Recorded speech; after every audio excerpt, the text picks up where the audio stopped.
Hari ini kita mau menutup tema kita tentang kebangkitan pengaruh dengan satu hal yang menjadi inti dari Alkitab kita. Dan inti dari kitab kita itu adalah namanya sebuah perjanjian. Betul ya saudara ya? Kita di bahasa Indonesia kita tahu namanya ada perjanjian lama dan perjanjian baru. Jadi Alkitab kita ini isinya adalah perjanjian ya. Yang di sini yang hukum-hukum ya. Kalau yang di bidang hukum maksudnya gitu ya. Dia harus benar-benar mengerti apa yang menjadi perjanjian-perjanjiannya ya. Itu baca kontrak itu nggak gampang saudara ya. Di sini banyak jemaat yang dia baca kontrak udah tinggal gini-gini aja gitu saudara. Padahal itu sulit gitu. Cuma karena sudah terbiasa ya pasti ya ini seperti ini gitu ya. Saudara, saya percaya bahwa kitab yang kita punya adalah sebuah perjanjian. Amin. Dan kita harus benar-benar tahu apa isi perjanjian itu saudara. Karena Tuhan kita itu polanya surga bergerak dalam perjanjian. Jadi hari ini mungkin orang bilang tiba-tiba. Saya dapat berkat tiba-tiba Pak. Wah Tuhan kasih saya surprise Pak. Saudara, lebih dari semua yang hari ini terjadi dalam kehidupanmu, yang datang dalam kehidupanmu. Kalau saudara mau tarik mundur ke belakang, sebenarnya sudah ada yang namanya ikatan perjanjian. Kita seringkali melihat orang tua yang datang membawa anak-anaknya ke depan sini ya, untuk kita doakan bersama-sama dengan jemaat Tuhan. Saudara, apa yang orang tua itu lakukan di depan, bukan hanya maju ke depan, didoain gitu ya saudara. Tapi gini, orang tua sedang mengikat janji. Memberikan anak yang dia bawa itu untuk ada di dalam perjanjian dengan Tuhan. Sehingga mulai hari itu semua janji itu tercurah dalam kehidupan anak yang mereka bawa. Janji berkat, janji-janji Tuhan semua tercurah dalam kehidupan anak itu. Hari ini kita semua bukan hanya sekedar bergereja, beribadah. Saudara, kita datang sebagai orang-orang yang memiliki ikatan janji ini dengan Tuhan. Amin. Dan ikatan janji ini bukan ikatan yang biasa saudara. Amin. Ikatan perjanjian ya. Kita akan tutup tema kita di 2 bulan ini dengan merenungkan firman Tuhan ini. Kita lihat dalam Keluaran 4 ayat 22 sampai 26. Seberapa pentingnya sebuah ikatan perjanjian bagi Tuhan. Keluaran 4 ayat 22. Maka engkau harus berkata kepada Fir'aun, beginilah firman Tuhan Israel, ialah anakku, anakku yang sulung. Sebab itu aku berfirman kepadamu, biarkanlah anakku itu pergi, supaya ia beribadah kepadaku. Tetapi jika engkau menolak membiarkannya pergi, maka aku akan membunuh anakmu yang sulung. Keren ya ayat ini ya saudara. Kita tahu alasannya kenapa anak sulung Mesir dibunuh saudara. Anak sulung orang Mesir dibunuh. Karena bagi Tuhan orang Israel adalah anak sulungnya dia. Sehingga kalau bangsa Mesir hari itu menahan bangsa Israel, lihat. Maka aku akan membunuh anakmu yang sulung. Hari itu belum ada kasih karunia saudara. Hari itu semua bumi, semua bangsa harus tahu Tuhannya bangsa Israel. Mata ganti mata, gigi ganti gigi. Kamu, ya ini bahasanya Tuhan ya, kamu tahan anak sulungku, anak sulungmu semua mati. Benar ya saudara? Maka aku akan membunuh anak-anakmu yang sulung, anakmu yang sulung. Lanjutnya saudara. Tetapi di tengah jalan, jadi ini perintah untuk Musa. Ya, di tengah jalan, di suatu tempat bermalam, Tuhan bertemu dengan Musa dan berikhtiar untuk, baru dapat tugas, Musa mau dibunuh saudara sama Tuhan. Pernah baca ayat ini? Ya, baru dapat tugas tadi hadapi Firaun, Ya, habis itu setelah itu Tuhan berkata, Tuhan mau bunuh Musa. Dan apa yang dilakukan ayat 25, lalu Zipora mengambil pisau batu, dipotongnya kulit Hatan anaknya, kemudian disentuhnya dengan kulit itu kaki Musa sambil berkata, sesungguhnya engkau pengantin darah bagiku. Ayat 26, lalu Tuhan membiarkan Musa, pengantin darah, kata Zipora waktu itu, karena mengingat sunat itu. Saudara lihat, cerita yang menurut kita mungkin, oke, dia dapat tugas, habis itu dia mau dibunuh oleh pemberi tugas. Setelah itu, kebingungan belum selesai sampai di situ, saudara. Ayat 25 muncul, ayat 25, media bisa bantu saya tampilkan. Zipora itu siapa? Istri Musa. Istri Musa mengambil pisau, dipotongnya kulit Hatan anaknya, kemudian disentuhnya kulit Hatan yang dipotong itu dengan kaki Musa sambil berkata, sesungguhnya engkau pengantin darah bagiku. Kita lihat setelah ayat ini, Tuhan gak jadi bunuh Musa. Apa yang Zipora lakukan, saudara? Kenapa wanita ini begitu pintar gitu ya?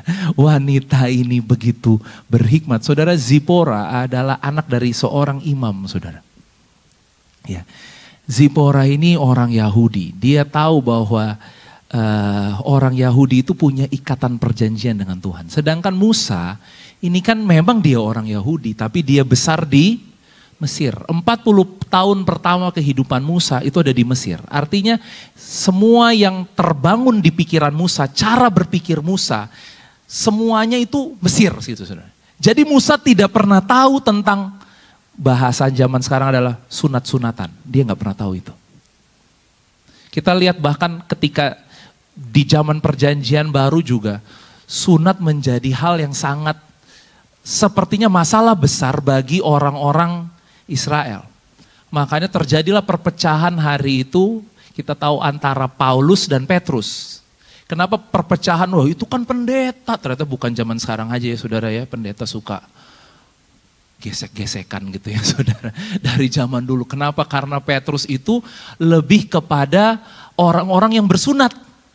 Sedangkan Paulus pelayanannya kepada orang-orang yang tidak bersunat. Yang bersunat mulai dari nunjuk-nunjuk yang tidak bersunat. Yang tidak bersunat, nunjuk-nunjuk yang bersunat. Ya. Nah, itu menjadi satu hal yang penting, satu hal yang menjadi masalah mungkin buat Tuhan. Gitu. Hari ini kita akan lihat terjemahan lainnya untuk Keluaran 4 ini. Kita lihat media bisa bantu saya tampilkan slides-nya. 24 dan 25, ya 24 sampai 26. Nah ini saudara, dalam terjemahan TSI ya saudara, dikatakan dalam perjalanan ke Mesir itu, ketika mereka sedang berkemah pada suatu malam, Tuhan menemui Musa dan bermaksud membunuhnya. Lalu Zipora mengambil sebuah batu yang tajam seperti pisau dan menyunat anak mereka.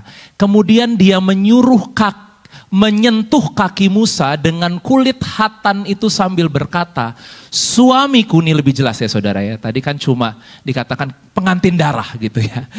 Apa itu pengantin darah ya? Itu bahasanya Zipora di dalam terjemahan baru. Di sini dikatakan gini, ya, suamiku, kamu ditandai dengan darah. Darah yang dimaksud Zipora adalah darah karena sunat tersebut. Sesudah itu Tuhan membiarkan Musa hidup. Jadi apa yang dilakukan Zipora hari itu adalah ya, Zipora menyentuh kaki Musa dengan kulit Hatan anak mereka yang dipotong. Hal itu sebagai sebuah tanda bahwa sunat yang Zipora lakukan kepada anaknya itu diperhitungkan atas nama Musa. Makanya ditempel di kakinya Musa. Diperhitungkan atas nama Musa. Sehingga hari itu Musa menjadi bersunat di hadapan Tuhan. Saudara, mungkin bahasa sekarang yang mudahnya adalah gini, Musa memenuhi kriterianya Tuhan. Kenapa sih hal ini penting banget sampai Tuhan mau bunuh Musa? Gini loh saudara, Musa ini mau bebasin anak-anaknya Tuhan. Dan mau membuat mereka menjadi bangsa yang bebas. Dalam bahasanya gini, mau membuat mereka menjadi orang-orang yang bersunat. Tapi Musa sendiri belum. Beberapa hari yang lalu saya tuh merenung-renung gitu ya saudara ya. Papa saya zaman dulu tuh kalau dia kasih contoh, dia suka berikan contoh jangan sampai kita, zaman sekarang udah gak ada kali ya. Zaman dulu tuh terminal rame saudara. Kalau zaman sekarang kan terminal-terminal apa busway gitu bagus-bagus ya. Zaman dulu itu ada yang namanya calo ya. Jadi dia cuma ayo, kalau saya arah sana Lebak Bulus, Lebak Bulus, Lebak Bulus gitu. Teriak-teriak orang semua dipaksa ke Lebak Bulus gitu saudara. Ya. Lebak Bulus, Lebak Bulus, Lebak Bulus. Ya. Dia sendiri begitu udah penuh penumpangnya dia ikut nggak? Dia nggak ikut. Dia cuma ngajakin orang ke situ, tapi dia nggak pernah pergi ke situ. Nah apa yang terjadi dengan Musa hari itu? Seperti itu saudara gitu ya.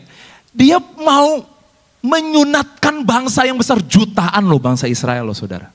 Mau membuat mereka menjadi orang-orang yang terikat perjanjian dengan Tuhan. Tapi Musa sendiri tadi karena pola pikir Musa ini masih Mesir. Musa sendiri belum bersunat. Kita lihat Kejadian 17 ayat 10 dan 11. Ini ayatnya ya saudara ya. Kejadian 17 ayat 10 dan 11. Inilah perjanjianku. Kenapa sunat? Inilah perjanjianku yang harus kamu pegang. Perjanjian antara aku dan kamu serta, wow. Saudara Tuhan kalau ikat janji gak pernah cuma buat kita. Aku, kamu, dan keturunanmu. Apa yang dia katakan? Yaitu setiap laki-laki di antara kamu harus disunat. Ayat 11. Haruslah dikerat kulit khatanmu dan itulah akan menjadi tanda perjanjian antara aku dan kamu. Jadi apa yang terjadi saudara? Sebenarnya sunat yang dilakukan di sini menjadi sebuah tanda perjanjian antara aku dan kamu. Tadi kita lihat apa yang Sipora lakukan supaya ada darah. Benar ya saudara ya? Saudara ingat ketika Tuhan tadi mau membunuh semua anak sulung Mesir. Bangsa Israel disuruh mengenakan tanda darah di ambang-ambang pintu mereka. Artinya gini saudara, Tuhan mengikat janji dengan darah. Kenapa mereka disunat? Karena Tuhan mau ada perjanjian. Saya seringkali berkata kepada orang-orang yang menikah, saya bilang, kalian adalah orang-orang yang hebat. Kenapa hebat? Karena banyak orang di luar sana mau hubungan tanpa status. Menikah itu resiko loh saudara. Kenapa? Karena janjinya bukan hanya dalam waktu suka, bukan hanya dalam waktu senang. Benar gak saudara? Suka dan duka saudara. Sakit sehat, kaya miskin. Dan mungkin zaman sekarang ini banyak orang less commitment. Ya kita pacaran aja yuk, kita jalan-jalan, senang-senang bersama-sama. Setelah itu begitu susah, bye-bye gitu. Benar gak saudara? Ya. Banyak loh orang yang tidak mau bertanggung jawab. Tapi kabar baiknya kita punya Tuhan yang hubungannya dengan kita bukan hubungan kalau baik aja saudara. Dia Tuhan yang sudah mengikat janji. Gini mungkin bahasa saya gini, dia terlanjur mengikat janji dengan saudara. Jadi hari ini dalam keadaan apapun, dia adalah Tuhan yang setia. Dalam keadaan apapun dia Tuhan yang tidak pernah meninggalkan kehidupanmu. Dan dia ikat janji itu saudara. Dan dari perjanjian lama gak berubah. Dan inilah yang hari ini kita miliki, ikatan perjanjian saudara. Amin. Tuhan mau, minggu depan kita belajar tentang otoritas. Tuhan mau gini saudara, perjanjian setelah itu penugasan. Karena kadang-kadang kita jadi orang Kristen tuh langsung berpikirnya gini, aku harus bikin apa ya, aku harus lakukan apa ya. Jadi kita pengennya tugas gitu kan. Bahkan kadang-kadang gini, pengen pelayanan dong pastor gitu kan. Kalau ditanya gitu saya kadang-kadang suka bingung juga saudara. Kenapa? Karena saya kan mengajari bahwa pelayanan itu bukan cuma di gereja. Benar gak saudara? Kalau minta pelayanan berarti, waduh, pelayanannya yang di luar itu, pekerjaan di luar itu sebenarnya pelayanan juga gitu kan. Benar gak saudara? Ketika kita melakukan itu dengan hati yang tertuju sama Tuhan, apapun yang kita lakukan itu pelayanan. Tapi orang Kristen tuh gini, kalau banyak pelayanan, wah saya lebih rohani. Pelayanan lagi dikit nih, kayaknya saya kurang diberkati Tuhan. Saudara, gak ada hubungannya dengan itu. Makanya tadi, jangan sampai fokus kita kepada penugasan. Tuhan ikat janji dulu sebelum ada tugas tadi. Tuhan mau ikat janji dulu dengan Musa, sebelum Musa melakukan tugasnya dia.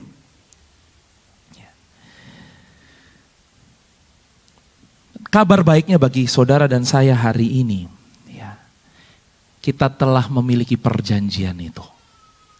Kita lihat dalam Matius 26 ayat 27. Jadi kalau kita besok melakukan tugas kita, apapun juga saudara, karena kita adalah orang-orang yang sudah diikat janji dengan Tuhan.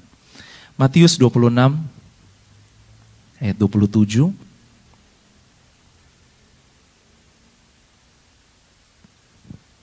Dan 28. Sesudah itu ia mengambil cawan, mengucap syukur, lalu memberikannya kepada mereka dan berkata, minumlah kamu semua dari cawan ini. Sebab inilah darahku, darah perjanjian yang ditumpahkan bagi banyak orang untuk pengampunan dosa. Saudara, karena ayat ini juga makanya Paulus bilang sekarang masalahnya sudah bukan sunat atau tidak bersunat. Kenapa? Karena gini, Yesus telah mengikat janji darah itu. Jadi dulu manusia yang harus ikat janji itu. Dan gak cukup manusia aja ikat janji itu saudara. Mereka harus persembahkan hewan-hewan mereka, benar gak? Setiap kali datang beribadah mereka harus persembahkan yang mungkin ekonominya belum cukup mapan, burung, ya, naik ke domba, kambing, naik ke lembu gitu ya saudara. Setiap ibadah mereka harus penuh dengan darah. Sebagai tanda perjanjian dengan Tuhan. Tapi kabar baiknya di dalam perjanjian baru di sini dikatakan Tuhan bilang ayat 28 media bantu saya, inilah darahku, darah perjanjian yang ditumpahkan bagi banyak orang untuk pengampunan dosa. Boleh media bantu saya tampilkan slide-nya yang terjemahan bahasa Indonesia masa kini dikatakan, sebab inilah darahku, ya saudara, yang mensahkan perjanjian Allah. Darah yang dicurahkan bagi banyak orang untuk pengampunan dosa mereka. Jadi setiap bulan kalau kita perjamuan tuh saudara, kita lagi mengingat ini nih. Perjanjian yang sah, perjanjian yang legal. Kalau hari ini saudara dan saya adalah anak-anaknya dia. Tadi kita nyanyi ya. Nama Yesus, darah Yesus menghancurkan setiap kutuk. Amin. Saudara, mungkin sederhana siang hari ini gini loh. Bisa gak kita mempercayai bahwa perjanjian itu Tuhan buat begitu kuat dan hari ini sudah ada di dalam kehidupan kita. Dan dia katakan inilah darahku, darah perjanjian. Yang atasnya dia Tuhan yang tidak mungkin berubah setia. Dia tidak mungkin meninggalkan kita. Dia tidak mungkin membiarkan kita. Saudara, kita menutup bulan ini dengan satu perenungan bahwa aku ada di dalam ikatan janji sama Tuhan. Dan kalau gini saudara, kalau kita yang janji kita kan berubah-ubah. Benar gak saudara? Kalau kita yang janji, katanya orang dunia kita suka PHP. Pemberi harapan palsu gitu ya. Tapi kalau Tuhan yang janji, saya tuh gak pernah loh saudara, ya saya gak tahu iman saudara ya. Tapi saya tuh jarang bernazar. Nggak pernah malah. Kenapa? Karena buat saya ngeri saudara. Saya ini sekalipun menurut saya sempurna nih nazar saya. Kesempurnaan saya kan beda sama kesempurnaan Tuhan. Berani-beraninya saya nantang-nantangin Tuhan tuh kayaknya, aduh jangan deh. Kayaknya saya belum berani buat itu gitu loh. Artinya gini, hari ini mungkin kita punya semua, kita mau berjanji sama Tuhan. Tapi lebih dari itu saudara, sebelum kita berjanji, Tuhan adalah Tuhan yang sudah berjanji dengan kehidupan kita. Dan disitulah saudara dan saya berdiri hari ini. Bukan atas janji kita. Kalau atas janji kita itu ada kondisinya saudara. Syarat dan ketentuan berlaku. Benar nggak? Coba lihat kiri kanannya. Jangan-jangan janjinya dia syarat dan ketentuan berlaku. Ya kalau kamu lagi baik ya.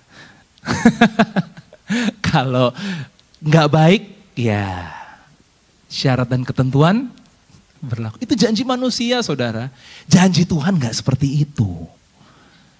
Dan kita ada di dalam ikatan janji itu saudara. Dan ikatan janji itu sudah disahkan oleh dia.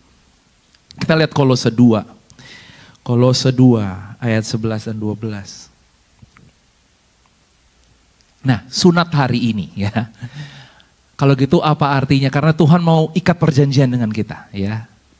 Hari ini kenapa Pastor Joel bilang kita bersunat gitu kan di dalam Tuhan gitu ya saudara.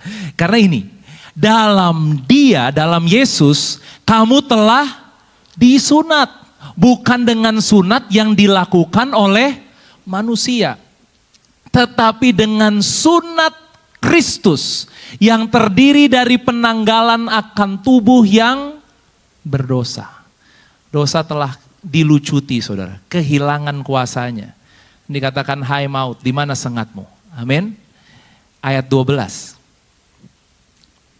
Karena dengan dia kamu dikuburkan dalam baptisan dan di dalam dia kamu turut dibangkitkan juga oleh kepercayaanmu kepada kerja kuasa Allah yang telah membangkitkan dia dari antara orang mati. Artinya tujuan ini adalah kebangkitan, sebuah hidup yang baru. Hari ini kita punya hidup yang baru. Amin. Media boleh bantu saya tampilkan terjemahan The Passion-nya. TPT, nah. Melalui kesatuan kita dengan dia, hati yang disunat apa saudara? Hati. Hati kita telah disunat, sekarang semua kesalahan dan kuasa dosa sudah diputuskan dan disingkirkan dari kita. Dan itu bukan karena sesuatu yang baik yang sudah kita lakukan. Melainkan karena apa yang telah dicapai Kristus yang diurapi untuk kita. Saudara, semua kesalahan, semua kuasa dosa sudah diputuskan dan disingkirkan dari kita. Bukan karena kebaikan kita. Bukan karena kerohanian kita. Bukan karena apa yang kita lakukan. Tapi apa yang telah dicapai Kristus bagi kita. Sehingga hari ini saudara kita ada di dalam right position. Kita ada dalam posisi yang benar di hadapan Tuhan.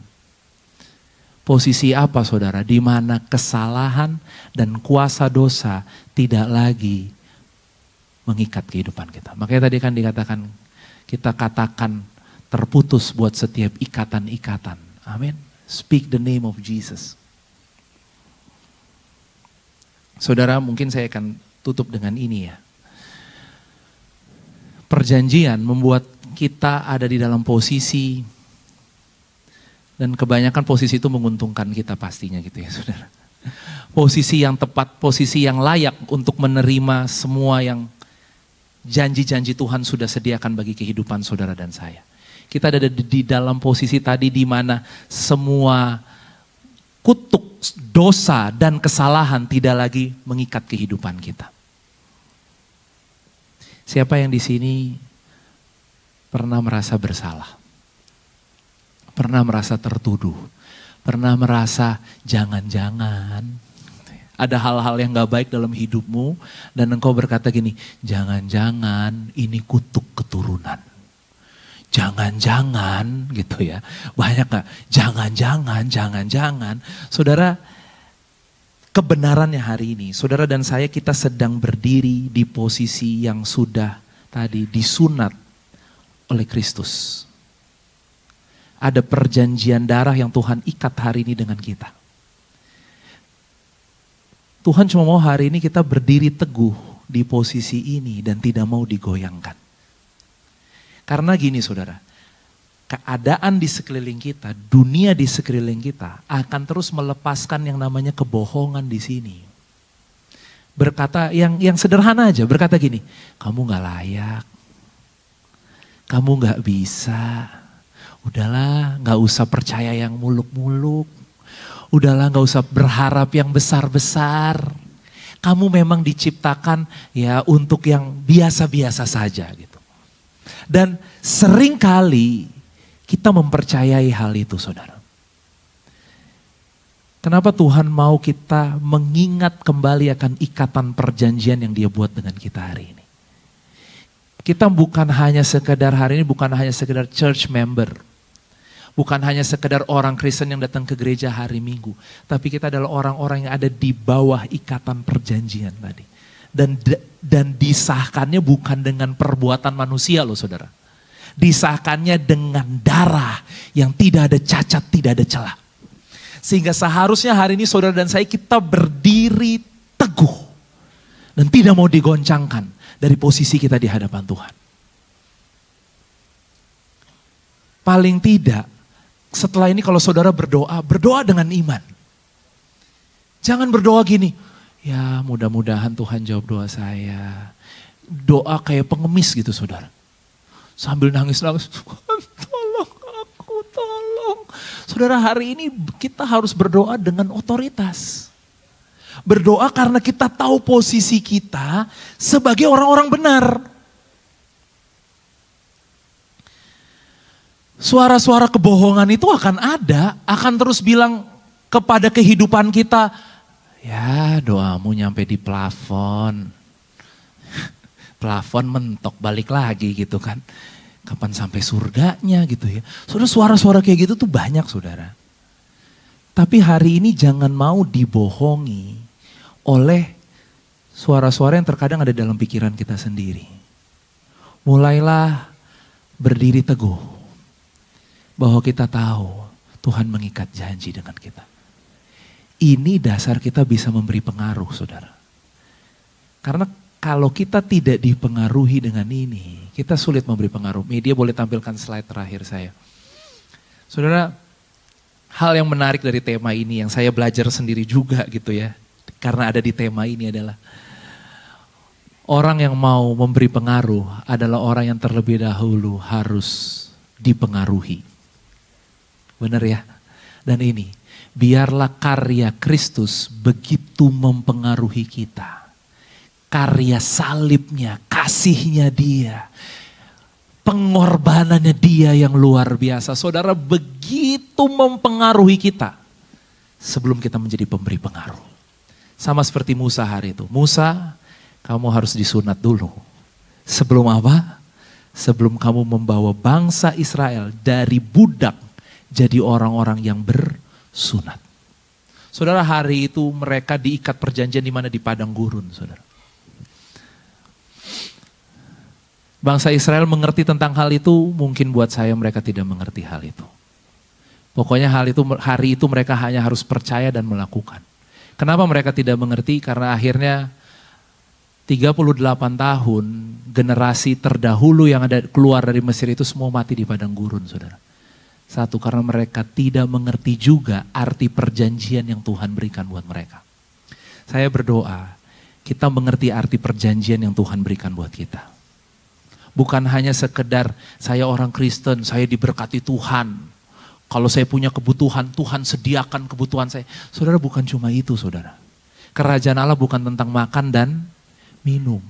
Ini loh perjanjian itu kebenaran, damai sejahtera dan sukacita oleh Roh Kudus. Kita memahami lebih dalam, bukan hanya yang di permukaan dari apa yang Tuhan kerjakan hari dalam kehidupan kita. Masalah-masalah yang hari ini saudara yang saudara hari ini alami, hadapi dalam kehidupanmu. Kita bisa saja berdoa, Tuhan, jawab masalahku dan selesai. Kita pengennya, kita ingin hal seperti itu terjadi dalam kehidupan kita. Kita mau supaya hal itu kita alami dalam hidup kita. Tuhan jawab doa kita nggak tunggu nanti-nanti. Kapan saudara mau dijawab doanya? Sekarang, bener nggak? Tapi masalahnya gini saudara, ini ikatan perjanjian. Jadi kita percaya bahwa ada sesuatu yang Tuhan sedang kerjakan hari ini lebih dari yang kita bisa lihat dengan mata kita. Amin. Saudara dan saya lagi tidak dibuat gampangan sama Tuhan. Saudara dan saya dibeli dengan harga yang mahal. Hari ini kita adalah harta-harta termahalnya Tuhan. Amin. Sehingga bersyukurlah buat semua yang terjadi. Dan nikmati ikatan perjanjianmu dengan Tuhan. Jangan mau digoyahkan. Biar kita teguh terus ada dalam ikatan itu. Ayat yang terakhir media bisa bantu saya, Yesaya 61 ayat 8. Sifat perjanjiannya Tuhan itu seperti apa? Yesaya 61 ayat 8. Boleh kita baca sama-sama saudara?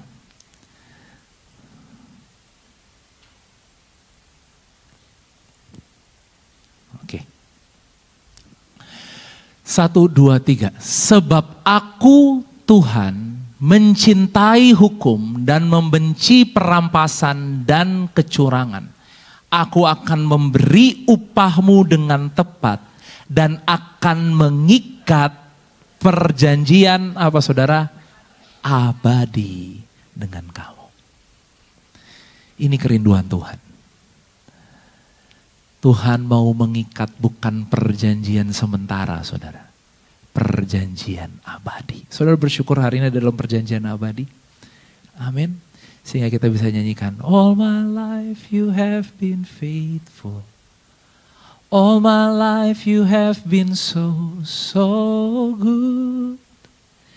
In every breath that I am able, I will sing of a goodness of God. Kita hidup dalam kebaikan Tuhan. Saya undang pemusik bisa maju ke depan.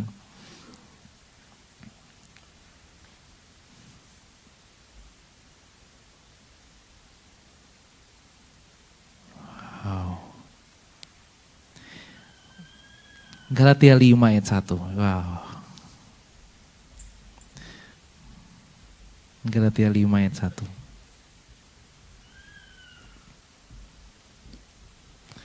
Mungkin hari ini ada satu kata yang kita bisa pulang dan membawa kata ini bersama-sama. Kata itu adalah freedom. Amin. Boleh bilang kiri kananmu freedom. Kebebasan. Tadi kan kita declare tadi nyanyi aja kita mengatakan kebebasan. Saudara, yuk kita sama-sama katakan supaya kita sungguh-sungguh merdeka. Kristus telah memerdekakan kita. Karena itu berdirilah teguh, tahu posisimu dan jangan mau lagi dikenakan kuk. Saudara orang yang bebas hari ini.